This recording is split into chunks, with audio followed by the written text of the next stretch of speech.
Nous allons commencer par vous montrer l'attaque elle-même. Nous sommes ici confrontés à un scénario de phishing classique. L'attaquant va tromper sa victime en l'invitant à télécharger un document infecté qui embarque un malware caché. La victime vient de recevoir un mail l'invitant à ouvrir un document partagé correspondant dans ce cas précis à une facture.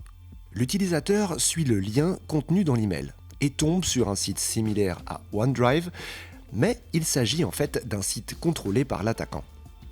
L'utilisateur pense qu'il s'agit d'un site légitime et enregistre le document, puis le lance.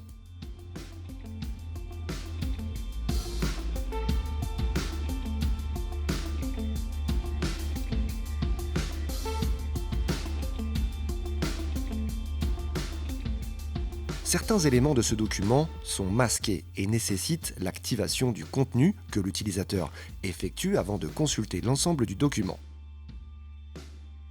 À ce moment-là, une alerte apparaît par l'agent SES Evolution.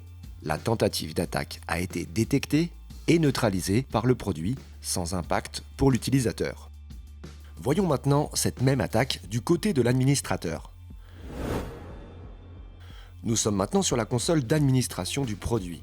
Via le dashboard, l'administrateur voit immédiatement qu'un nouvel incident a été généré. Il peut alors consulter des logs agents pour commencer son analyse. SES Evolution différencie deux types de logs, les événements simples et les incidents. Ces derniers correspondant à une attaque sont accompagnés d'un contexte permettant une analyse des opérations précédant l'attaque pour que l'administrateur retrouve la source. L'administrateur peut commencer par regarder l'alerte générée par l'agent. Nous sommes ici devant une action malveillante identifiée par notre protection contre la technique de dissimulation utilisée par les malwares. Seul ce log ne peut pas permettre de comprendre l'origine de l'attaque. C'est pourquoi l'agent SES Evolution enregistre en continu l'activité du poste pour construire un contexte autour d'une alerte et ainsi donner des informations primordiales à l'administrateur pour comprendre la menace. L'administrateur peut maintenant accéder au panneau d'analyse d'attaque. Le graphe affiché lui permet tout d'abord de visualiser simplement la chaîne d'attaque constituée de l'arborescence des processus ayant généré l'alerte. Cette arborescence permet déjà d'obtenir de nombreuses informations sur le malware. Ici, il s'agit d'un exécutable non signé provenant d'un répertoire temporaire. La plupart des applications légitimes sur un poste de travail sont signées et s'exécutent depuis un répertoire standard de Windows. Ce binaire, déjà, est suspect. Afin de contrôler ces éléments, SES Evolution enregistre également les hashes du binaire. Ces hashes peuvent être soumis à un service tel que VirusTotal afin de déterminer s'il s'agit d'un malware connu. Dans notre cas présent, le malware est inconnu. Aucune signature existe pour le bloquer par un antivirus classique. De retour sur notre analyse, le graphe d'attaque permet à l'administrateur de visualiser les processus parents, celui qui a exécuté le malware. Ici, il s'agit de Microsoft Word.